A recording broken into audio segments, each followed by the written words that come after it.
So, ayan, ini-inflate niya. Pag nasa loob na yan,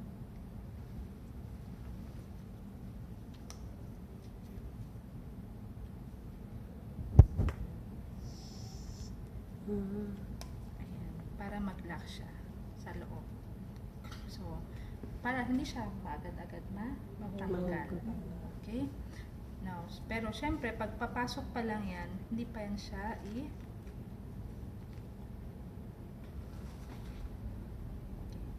So, ganyan pa lang siya sa una. And then, pag naipasok na siya, saka siya Nakalimutan mo yung ID mo. Si ano? Nasa So, ipapasok pa lang yan. Pag ipapasok yan siya, ganyan. That's the time na ate, pwede pakiano? Position.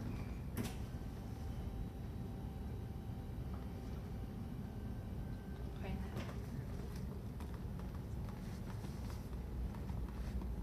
Kasi mahirap siya ipasok.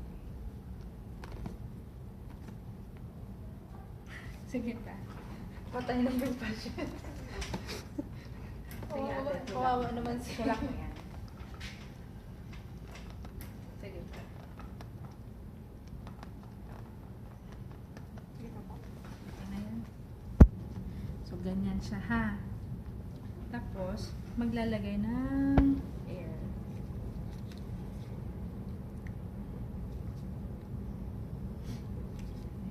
Controllable na ganyan siya.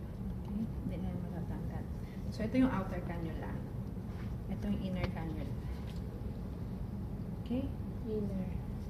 Ito yung lock natin. So, ganyan talaga yun siya. Okay? So, kapag maglilinis, paki naman ako ng blue please. So, again, hand washing pa din. Ito siya, ano to, sterile ito ha. So, sterile yan siya. I-open natin. May gloves yan sa loob. May sariling gloves yan sa loob. Okay? Ayan, may sariling gloves.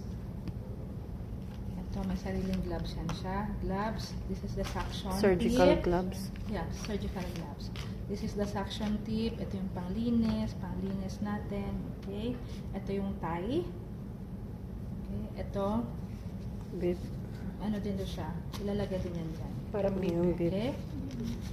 Bip, bip, bip. So, sterile yan lahat. So, this one is the sterile ano po. Ito half-filled po ito. Okay? Ito yung brush. Ito yung brush. Panglinis ng mga tube-tube niya. So, normally, naglalagay tayo ng sterile water dito. And then, remove natin ito. Isang finger, ano lang ha, hindi dalawa. Isa. So, ito yung para sa non-sterile. Ito yung para sa sterile natin. Okay? So, pwedeng isa lang. Okay? Diyan. And then this one. Okay? Ganon. Pero dapat mabilisan. Paminsan nilalagyan na ito ng oxygen dito. Okay? So, babad, lilinisin ito. Ito, paminsan ginagamit din sa loob. Or normally, ito lang. Binabrush kasi paminsan barado to ng plema. Okay? So, pag malinis, ganyan na siya. Diba? Malinis na lahat. Ito naman yung lilinisan natin. So, yung paglilinis naman dito is kailangan lahat ng sulok dito lilinisin. Pero, ito, priority natin ito sa mga dito. Kasi may mga naglalampas-lampas yan. Paminsan may dugo, may mga nagbabahay na parang plema-plema. Kailangan malinis yan lahat dito. Malinis yan lahat dito. Pag malinis na yan, babalik natin ito. Okay? So, babalik natin ito. Okay? And then, cover it.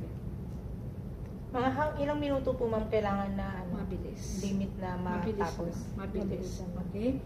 Now, let's say, si pasyente, kailangan mo siyang i-suction. Okay, ito mabilisan din. Ang isa, para isang kamay nasa cup dito, ang isang kamay nandito sa tip. Again, with the surgical gloves. Okay? Sterile gloves. So, Huwag nyo munang i-close habang papasok. May pressure na yan. Naka-attach siya sa suction machine. So, huwag nyo muna i-close. So, open. Keep it open. Mabilis. Okay? And then, pag gusto nyo na siyang linisan, circulate. Ito. Kita nyo? Gaganon nyo para may pressure. And then, dip nyo sa water. Dapat malinisan siya. Okay? Ganon nyo. And then, pag medyo may plema pa din,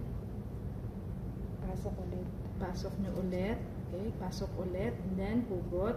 So, ayan. Uklod nyo lang. And then, clean. So, not necessary na matagal. Mabilisan po siya lahat. Okay? So, kasi maririnig nyo naman yung paghinga ng pasyente. Parang gano'n. So, may plema. May phlegm. So, meaning, pag may plema pa rin linisin. Kasi, ang mangyayari, pag ito, tinagalan nyo, ginanon nyo, while tinatanggal nyo to, hindi pwede yun, ha? Kasi magkakaroon ng parang trauma sa loob.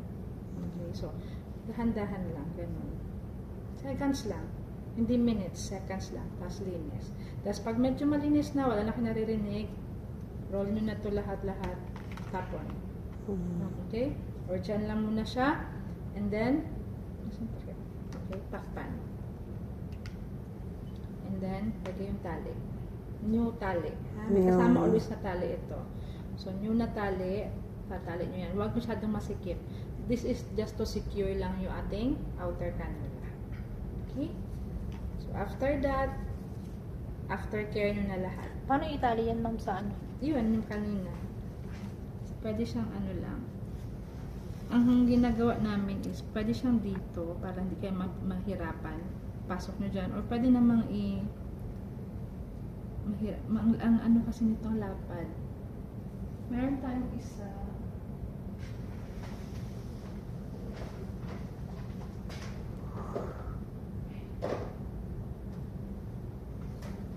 Meron yung isang pang-eto. Okay, pwedeng ito. Okay, ito kasi mas madali. Pwede din naman ito, syempre no choice tayo. So, gawa natin ng paraan. Ano lang siya, wag lang siya. Pwede naman talaga siya hindi itali.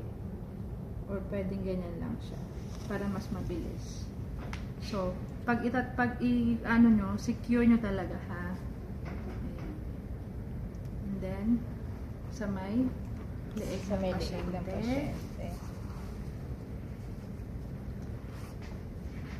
And then, insert nyo. Hirap. So, pwedeng ganyan lang.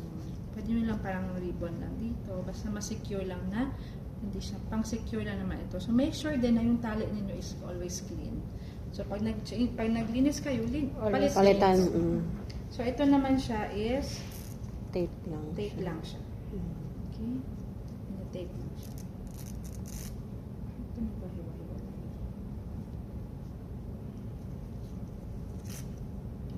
Tinitape lang siya. And then, after that, so, pag malinis na yan, lagyan na natin siya ng gauze.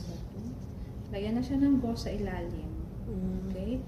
Pang ano lang din ito, para yung dumi, pang ano lang din, para ma-absorb lang din niya. Okay? So, ipapasok nyo yan individual, hindi pwedeng isabay. So, yan. Kaya siya may hati sa gitna. So, insert nyo lang din dyan. Ang ghost niya, ma'am, kasali na siya dito. Yes po, kasali po. Kasali po yan. Sa sterile. Oo. So, ganyan lang siya. Okay? And then, after that, discard everything. Disposable naman to lahat. Hindi para sa Pinas na in-sterilize na siya. Okay?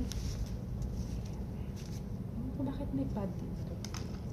Wala naman dapat. Ito pa po.